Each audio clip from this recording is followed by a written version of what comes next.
We were attacked by a werewolf. The Moors. We were attacked by a lycanthrope.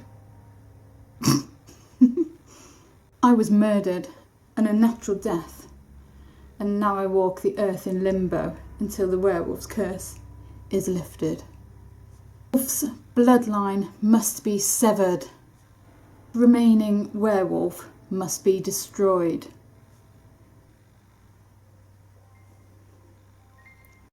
So today I'm producing this classic look from American Werewolf in London. This was one of the first horror films I ever saw, and I absolutely loved it, and I think the special effects in it are amazing. Everything was literally filmed in bright light and in real time. The werewolf transformation was filmed in real time, something which the special effects team were horrified about when they found out, especially seeing as it was going to be in bright light, because ordinarily films were using sort of dark lighting which can hide a multitude of sins, but they had to do it in bright light and in real time. And I personally think these effects kick the arse of today's CGI. Not taking anything away from CGI. These people are very skilled and talented. Without further ado, I'm going to show you how to reproduce this look, and I hope you like it. Putting on my 80s music, and now just taking a black pencil eyeliner and just sketching out where I want the cut to be. I'm just using some reference to draw this out. Realised I'd made a bit of a mistake, so just clean that off with a baby wipe. And those areas in the middle are just where the loose flaps of skin will be, and now I'm just drawing in where the windpipe is on the character in the film. And now I'm just taking a loo roll and cutting a section out about 1 inch across, and that's going to be my fake windpipe. And I'm just tearing the edges so that the edges aren't too sort of sharp and sudden. And that fits really nicely. Now just taking some cotton wool and tearing it into very thin strips ready to make the edges of our cut. And some liquid latex. Pour a little bit out and take a cotton bud and dampen the cotton bud, and then just apply liquid latex along the edges of the cut.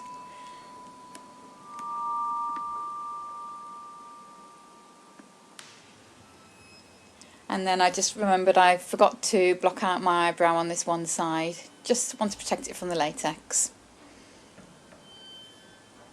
And then just taking some cotton wool and sticking that over the latex areas.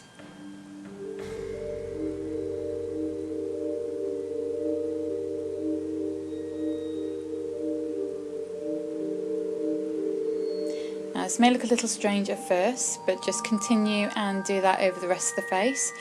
Just blocking out my hair there, just again to protect my hair from the latex, the same as with my brows.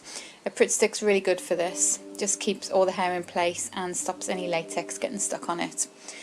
And like I say, just continue building up the edges of all the cuts where you've drawn it out around your face with that latex and the cotton wool.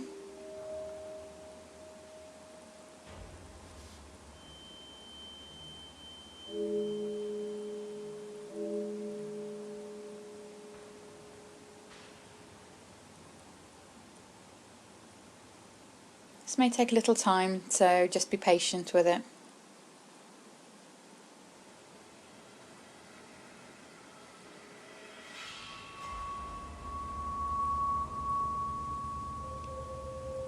It can be a little bit harder to do the bits sort of under your chin and on your neck, because it's a little bit harder to see, and at the sides of your face. So if you're really struggling with these, you could always get somebody to give you a hand and pay them in chocolate or wine or something like that. Now I'm just taking some more latex and just soaking the cotton wool with the latex. First of all I tried using a sponge, but that was a little bit too cumbersome and a bit large for these smaller cuts, so I'm just taking a cotton bud and just soaking the latex, and then using a palette knife just to kind of shape the edges of the cut and smooth the edges into the skin too.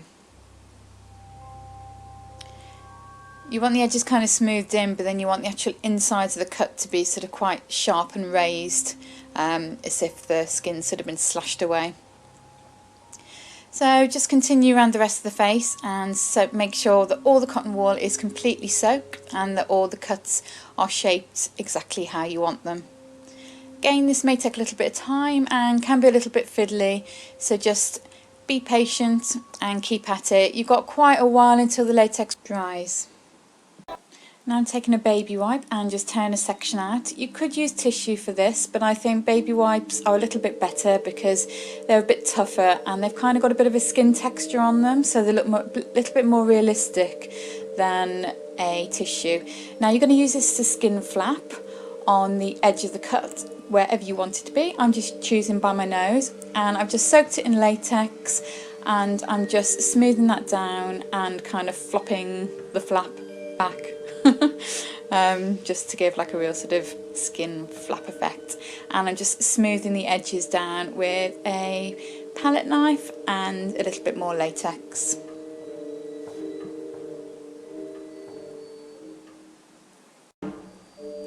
Now I'm just taking my fake windpipe that we made earlier, and again taking some baby wipe soaked in latex, putting that over the top of the fake windpipe and just smoothing that into place.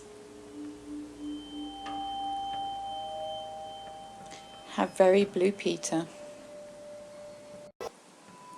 And then just taking a little bit of cotton wool soaked in latex and sticking that at the bottom of the windpipe just to kind of fill in that hole and gap between my skin and the fake windpipe. Now I'm just taking some string and cutting it into very short lengths, 3 pieces, and then I'm sticking those again with a little bit of latex, going down the windpipe just to sort of create the ridges that you have in your windpipe.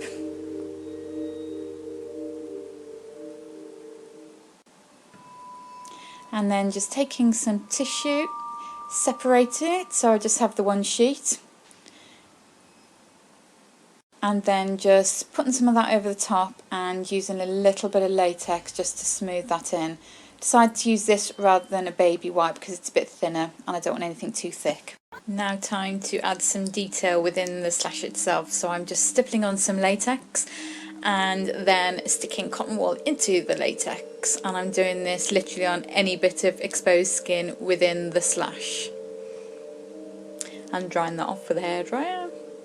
Now I'm taking some poster paint and a brush. This is a kid's poster paint, so it's non-toxic, but as you've covered all the inside of that slash with latex anyway, you're actually painting on latex and not on your skin. Right, I'm just taking a smaller detail brush to do the thinner areas of the slash and just filling that all in with the bright red to act as my base colour. Then I'm taking a yellow and a kind of ochre tannish colour and mixing them together and painting the windpipe section. Sounds like something to do with an orchestra.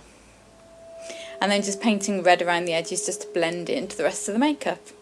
And then taking some foundation and a clean brush and just painting all the edges of the cut just to blend them into my real skin.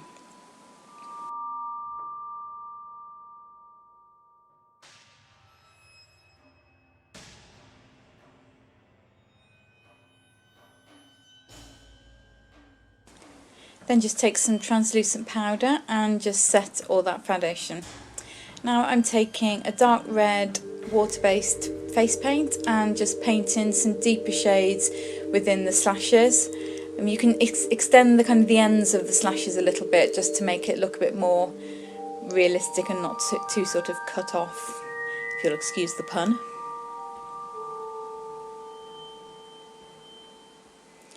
This gives the slash some real depth and starts to make it look more realistic. Just painting over that windpipe too, just to blend that in a little. And then just taking some black water-based paint and adding even more depth in certain areas. Now taking a sponge and some bright red water-based paint and just stippling that all around the edges of the slash, just to make the skin look irritated and to look like sort of dried blood.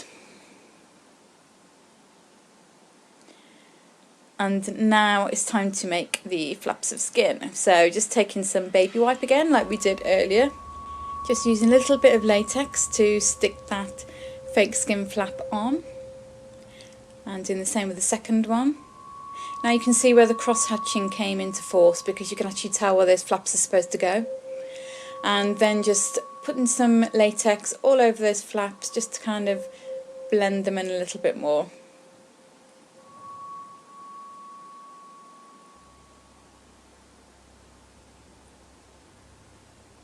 And then just picking up the edges a little bit just to make them stand away from the rest of the slash.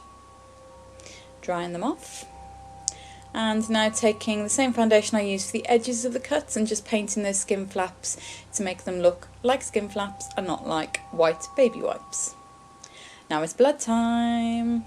First taking the thick scab blood by Ben Nye and just using a cotton bud to just put that into certain areas of the cut and around the windpipe.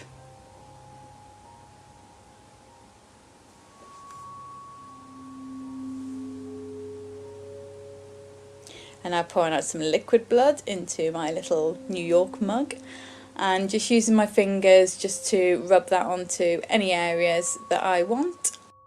Then I just let my hair down and I put some gelatin through it just to make it look all nasty, and I also put some fake blood through it. I suddenly realised a bit earlier on that I'd forgotten to slash up my sweatshirt, so I had to very carefully take it off and cut it up and put some blood on it.